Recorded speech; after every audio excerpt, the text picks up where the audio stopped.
24/8/2017 నవ్య వారపత్రికలో 5,000 రూపాయలు బహుమతి పొందిన కథ బయోడైవర్సిటీ. రచన డాక్టర్ నక్కా విజయరామరాజు గారు. వాకింగ్ చేసేటప్పుడు సెల్ ఫోన్లో పాటలు వినడం నాకు అలవాటు. ఆ టైంలో పక్కనున్న వాళ్ళతో మాట్లాడడం కానీ, ఫోన్లు చేయడం కానీ, రిసీవ్ చేసుకోవడం కానీ చేయను. డిస్ప్లే మీద పేరు చూసి ఇంపార్టెంట్ పర్సన్ అయితేనే ఆన్సర్ చేస్తా. ఓసారి మా టెనెంట్ నుంచి ఫోన్ కాల్ వచ్చింది. అర్జెంట్ అయితే కానీ అతను కాల్ చేయడు. ఫోన్ ఎత్తగానే వణక్కం sir, I'm Murugesan, vacating in the next week అని చెప్పి ఫోన్ పెట్టేయబోతూ ఉంటే hand over keys and other things to the watchman అని చెప్పాను. నేనేమన్నా తక్కువ ఎక్కువ మాట్లాడడానికి? మళ్ళీ కథ మొదటికొచ్చింది. టెనెంట్స్ వేట మొదలైంది. సిటీలో మంచి టెనెంట్స్ దొరకడం కష్టం. ఈ 3 ఏళ్ళు ప్రశాంతంగా గడిచిపోయింది. ప్రతి నెల ఇంటద్ద 5వ తారీఖల్లా టెన్షన్గా బ్యాంకులో జమ చేసి స్నాప్షాట్ మెసేజ్ పంపేవాడు. ఇల్లు కూడా చాలా నీట్గా ఉంచుకునేవాళ్ళు. ఇలాంటి మంచి టెనెంట్స్ దొరకడం ఓనర్స్కు వరం. పూర్వం ఇల్లు కట్టి చూడు, పెళ్లి చేసి చూడు అనేవాళ్లే కానీ ఆ రెండు ఇప్పుడంత కష్టమైనవేం కాదు. సొంతంగా ఇల్లు కట్టుకుంటారా, రెడీమేడ్ ఇల్లు ఫ్లాట్ కొనుక్కుంటారా, ఎంత కావాలంటే అంత అప్పిస్తామని బ్యాంకు వాళ్ళే ఇంటికొచ్చి గడ్డం పట్టుకుని బాబ్ అని బతిమలాడుతున్నారు. ఇక పెళ్ళంటారా, మంచి సంబంధం కుదిరి డబ్బులుంటే నల్లేరు మీద బండే. కానీ ఇల్లు అద్దెకివ్వడం మాత్రం అంత ఈజీ కాదు. ఆ పాత సామెత చెప్పినోళ్లే కానీ ఇప్పుడుంటే ఇల్లు కట్టడం కాదు, ఇల్లు అద్దెకిచ్చి చూడు అనేవాళ్ళమేమో. ఓపెన్ ప్లాట్ కొనుక్కుని బోలెడంత డబ్బు పోసి నానా కష్టాలు పడి ఆమ్యామ్యాలు ఇచ్చి అడ్డమైన పర్మిషన్లు తీసుకుని ఇల్లు కట్టుకుని అందంగా రంగులేసుకుని ముక్కు మొహం తెలియనోళ్ళకి అద్దెకివ్వడం అంత బుద్ధి తక్కువ పని ఇంకోట్లేదు. అందుకేనేమో తెల్లదొర ఎప్పుడో చెప్పాడు, బుద్ధి లేనోళ్ళు ఇల్లు కడతారు, తెలివిగలాళ్ళు అందులో ఉంటారని. ఇది మాత్రం 100కి 100 పాళ్ళు నిజమండి. సీత కష్టాలు సీతవి, పీత కష్టాలు పీతవి అన్నట్లు ఓనర్ కష్టాలు ఓనర్వి. అద్దెకు ఉండేవాళ్లే ఇంతకాలం తమ కష్టాలు చెప్పుకుంటారే కానీ ఓనర్కి కూడా కొన్ని కష్టాలుంటాయని ఓ ఇంటికి ఓనర్ అయ్యాకే నాకు తెలిసింది. హడావిడిగా అద్దెకి ఇవ్వడం నాకు ఇష్టం ఉండదు. ముందుగా అద్దెకు దిగేవాళ్ల ఫుల్ డీటెయిల్స్ నాకు తెలియాలి. అవి నాకు నచ్చాలి. ఇల్లు 3-4 నెలలు ఖాళీగా ఉన్నా పర్వాలేదు. దక్కన్ టానిక్లో యాడ్ ఇచ్చా, ఇల్లు అద్దెకి ఇవ్వబడినని. యాడ్ ఇచ్చి టూలెట్ బోర్డు కట్టి నెల గడిచిపోయింది. చాలా ఫోన్ కాల్స్, ప్రపోజల్స్ వచ్చాయి కానీ ఆ పార్టీలు నాకు నచ్చలేదు. ఈ మధ్యలో ఓసారి ఇంటికెళ్ళాను. ఖాళీగా ఉన్న ఇంట్లో 5-6 పావురాలు తిరుగుతూ కనిపించాయి. ప్లాస్టిక్ వైర్లు, సన్నటి ఇనుప తీగలు, పాల ప్యాకెట్లతో కిటికీ, సన్సైడ్ బాల్కనీల్లో గూళ్ళు కట్టుకున్నాయి. ఇల్లంతా స్వేచ్ఛగా తిరిగేస్తున్నాయి. ఎక్కడ చూసినా వాటి రెట్టలే. ఏమిటిది అన్నట్టుగా వాచ్మెన్ వైపు చూశాను. ఈ పావురాలు చాలా మొండివి సార్, బయటికి వెళ్ళగొట్టడానికి ఎంత ట్రై చేసినా మళ్ళీ మళ్ళీ వచ్చేస్తున్నాయి. ఇంట్లో మనుషులుంటే రావండి, తొందరగా ఎవరో ఒకరికి ఇచ్చేద్దామండి అన్నాడు. ఎవరైనా వచ్చారా? సిటీ బస్సులు, రైళ్లు అన్నిటికీ మంచి సెంటర్ కదండి, చాలా మంది వస్తున్నారు కానీ ఈ పావురాలను చూసి తిరిగిపోతున్నారండి. ఆ అరవాయిన ఖాళీ చేసిపోగానే కిటికీలు, వెంటిలేటర్లు గట్టిగా వేసేస్తే ఇవి వచ్చేవి కావుగా. ఆ గూళ్ళు తీసి బయటపడేస్తా రావులేండి. అక్కడ మేమున్నా మమ్మల్ని పట్టించుకోకుండా బయటికి లోనికి ఏమా బిజీగా తిరిగేస్తున్నాయి పావురాలు. 3 గూళ్ళున్నాయి, 2 బాల్కనీలో, 1 కిటికీలో. ఒక్కొక్క దాంట్లో 2 గుడ్లున్నాయి. పాపం గుడ్లు కూడా పెట్టుకున్నాయి కదా, ఇప్పుడు ఎట్లా తీస్తావయ్యా అన్నాను. గుడ్ల నుంచి పిల్లలు బయటికి రావాలంటే, అవి ఎగిరిపోవాలంటే ఎట్టా లేదన్నా 2 నెలలన్నా పట్టుద్దండి అన్నాడు. ఆ తెలివేదో ముందే ఉండాలి, వాటిని అలా ఉండని అన్నాను. 2 నెలలంటే 60,000కు పైగా నట్టం. ఇప్పటికే 30 అన్నాడు అద్దె లెక్కేసుకుంటూ. పర్వాలేదులే, ఆ గూళ్ళను అలాగే ఉండని, పిల్లల్ని బయటకు వచ్చాక ఎగిరిపోయేదాకా వాటికి ఏమీ చేయకు అన్నాను. నాకు చిన్నతనం నుంచి పక్షులంటే చాలా ఇష్టం. మా చింతల దొడ్లో 25కి పైగా పెద్ద పెద్ద చింత చెట్లు ఉండేవి. పిల్లలందరం అక్కడ ఆడుకునేవాళ్ళం. చింతకాయలు కోసుకుని ఉప్పు కారం అద్దుకొని తినేవాళ్ళం. చెట్ల మీద రకరకాల పిట్టలు గూళ్ళు పెట్టుకునేవి. ఆ గూళ్ళల్లోంచి గుడ్లు కానీ పిల్లల్ని కానీ తీస్తే ఊరుకునేవాడిని కాదు. పిట్టలను ఉండేలతో కొట్టినా ఊరుకునేవాడిని కాదు. జముడుకాకి గూట్లో సంజీవి పుల్ల ఉంటుందని, దాన్ని చచ్చిపోయిన వాళ్లకు తాకిస్తే బతుకుతారని మాకందరికీ చెప్పేవాడు మట్టోడు. దాని గూడు నిండా పుల్లలేగా, చిన్నా చితగా పుల్లలతోనేగా అది గూడు కట్టుకునేది. వాటిల్లో సంజీవిని పుల్ల ఏదో ఎట్టా తెలుస్తుందిరా అని అడిగేవాణ్ణి. జముడుకాకి గూటిని తీసుకెళ్ళి బాగా పారే కాలువలో నీళ్లలో వదలాలి. దాంట్లో సంజీవని పుల్ల గాని ఉంటే నీటికి ఎదిరిపోయిద్ది. ఆ గూట్లో సంజీవని పుల్ల లేకపోతే మునిగిపోద్దిరా అనేవాడు. మా చింత చెట్ల మీద జముడుకాకులు ఇళ్ళు కట్టుకుని గుడ్లు పెట్టేవి. అవి పిల్లల్ని చేసి ఆ పిల్లలకు రెక్కలొచ్చి ఎగిరిపోయేదాకా చూసేవాళ్ళం. ఆ గూళ్ళను తీసుకెళ్లి పెద్దారం కాలువలోనో అల్లూరు కాలువలోనో వదిలేవాళ్ళం. అందరం కాలువగట్టును నిలబడి చూసేవాళ్ళం. ఒక్క గూడు కూడా పైకి తేలేది కాదు. ఎన్నిసార్లు ట్రై చేసినా కూడా నీటికి ఎదురు ఇదేవి కాదు. అన్నీ బుడుంగున మునిగిపోయేవి. సంజీవిని పుల్ల మాలో ఎవ్వరికీ దొరకలేదు. బట్టిప్రోలు టిఎం రావు హై స్కూల్లో చదువు పూర్తయిపోగానే గుంటూరు కాలేజీలో చేరా. ఎండాకాలం సెలవులకు ఇంటికి వచ్చినప్పుడు పొలాల మీదకు షికారెళ్లేవాణ్ణి. ఓ సాయంకాలం చలం మ్యూజింగ్స్ తీసుకుని మా ఈరయ్య గారి పొలం మీదకెళ్ళా. చుట్టుపక్కల పొలాల్లో అందరూ పనులు చేసుకుంటున్నారు. కొంతమంది పెంటపోగులు చిమ్ముతూ ఉంటే ఇంకొంతమంది మెరక తోలుతున్నారు. దూరం నుంచి అరక దున్నుతున్న ఎద్దుల మెడలో గంటల సవ్వడి లయబద్ధంగా వినిపిస్తోంది. గాలి సన్నగా వీస్తోంది. వాతావరణం ఆహ్లాదకరంగా ఉంది.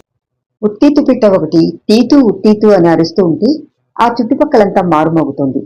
పిట్ట కొంచెం కూతఘనం అంటే ఇదేనేమో. నేను మ్యూజింగ్స్ లో లీనమయ్యాను. అలా ఎంతసేపు ఉన్నానో తెలియదు కానీ రెక్కల చొప్పుడైతే పక్కకి తిరిగి చూసా. ఓ పెద్ద కొంగ నా పక్కనే నిలబడింది. చెయ్యేస్తే అందేంత దూరంలో ఉంది. అక్కడికదొచ్చి ఎంతసేపు అయిందో. తలను రెక్కల్లోనికి జంపి నిద్రపోతోంది. మా చుట్టుపక్కల అలాంటి కొంగను ఇంతవరకు చూడలేదు. కంచికోళ్లు, సిలవలు, అడవిబాతులు, కారవడేగలు, దూడబాతులు చేల మీద కనబడుతూనే ఉంటాయి. ఇలాంటి కొంగలు అరుదు. ఎక్కడి నుంచి వచ్చిందో. దాని కాళ్ళు మెడ గులాబీ రంగులో ఉన్నాయి. రెక్కలకు దెబ్బ తగిలి ఎగరలేక ఇక్కడికి ఆగిపోయిందా? రకరకాల ప్రశ్నలు నా మెదడును తొలుస్తూ ఉంటే పుస్తకం పక్కన పెట్టి దాన్నే చూస్తూ అలాగే కూర్చున్నాను. సూర్యుడు కనగాల సరివి చెట్ల వెనక్కి వెళ్లిపోయాడు.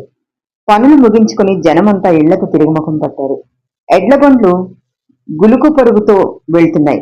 బండ్లన్నీ మా ఈరయ్య గారి చేలోని బండ్లగాడి మీదుగానే పోవలసిందే.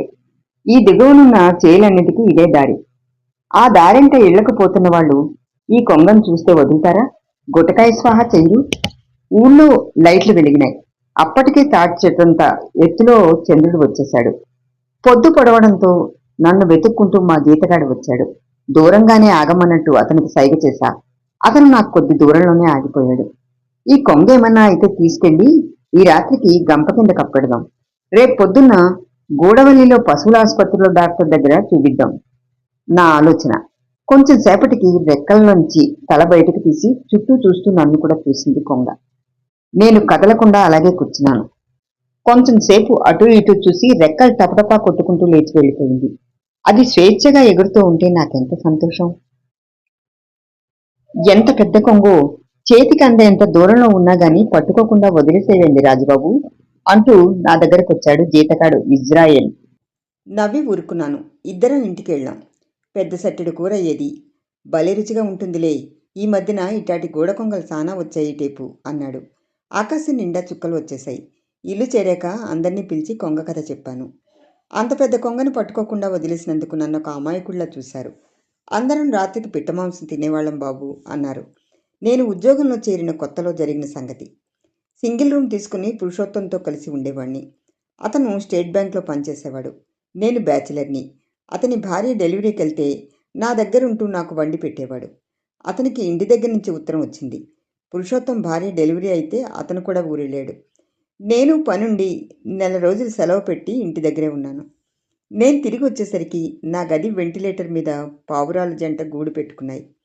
గుడ్లు కూడా పెట్టాయి. రోజూ వాటి రాకపోకలు గమనించేవాణ్ణి.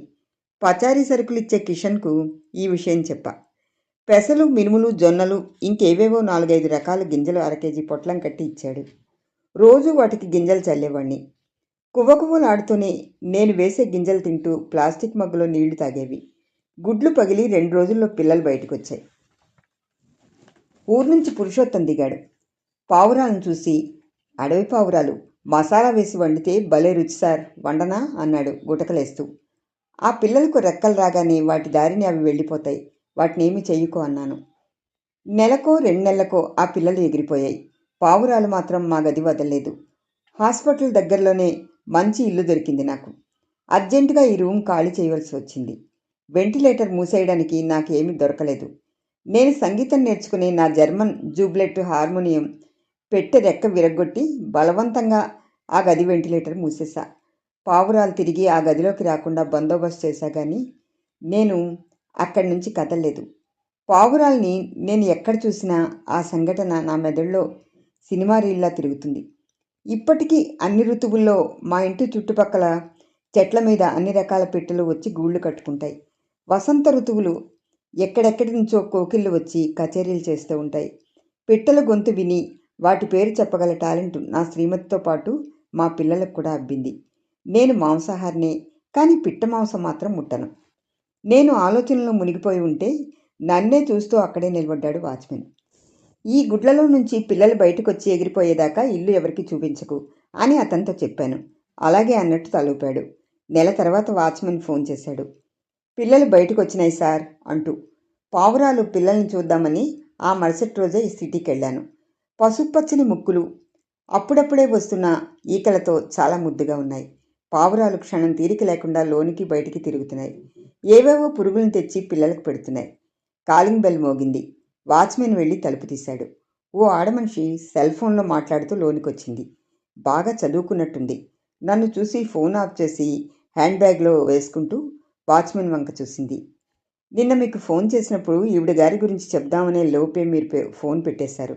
కాలేజీలో ప్రిన్సిపాల్ ఉద్యోగం అంట. నిన్న వాళ్ళ ఓల్ ఫ్యామిలీ మొత్తం వచ్చి ఇల్లు చూసిపోయారు. ఆ సార్ కూడా పెద్ద ఉద్యోగం అంట. అమ్మాయి అబ్బాయి కాలేజీలో చదువుకున్నారంట. వాళ్ళ వివరాలన్నీ చెప్పాడు వాచ్మెన్. విష్ చేశాను, తలూపింది. ఈ పొద్దున్నే తమరొస్తారని చెప్పగానే ఈవిడ గారికి ఫోన్ చేశానండి.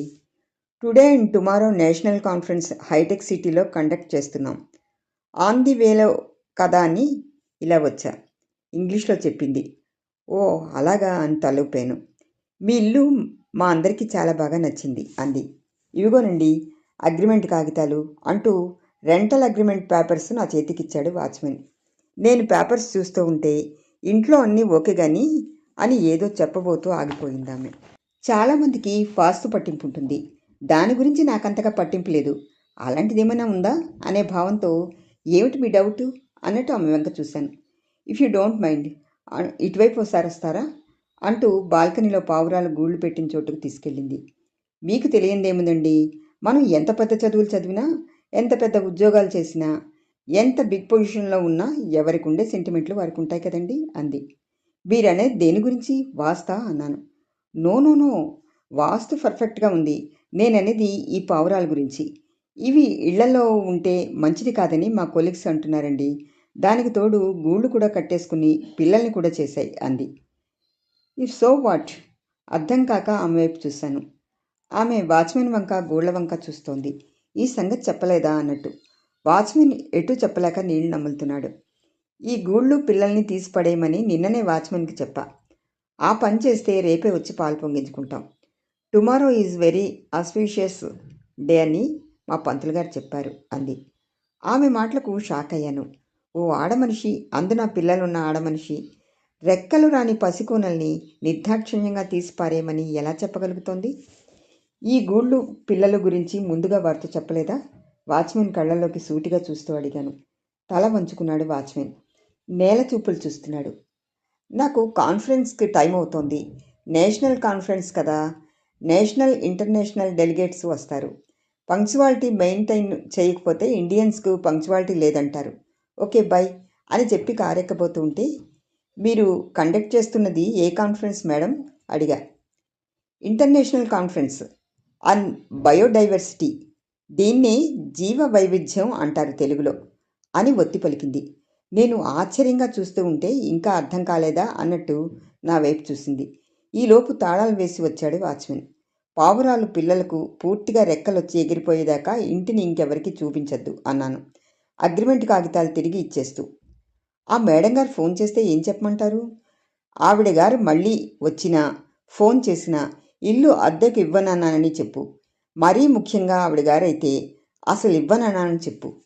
నాకు ఆ మేడం మీద అంత కోపం ఎందుకు వచ్చిందో వాచ్మెన్కి అర్థం కాలేదు. నేను ఆచరించని నీతులు బోధించి రాణి రాగం తీయలేను. మహాకవి జాషువా గారు మాటలు గుర్తొచ్చాయి. సమాప్తం.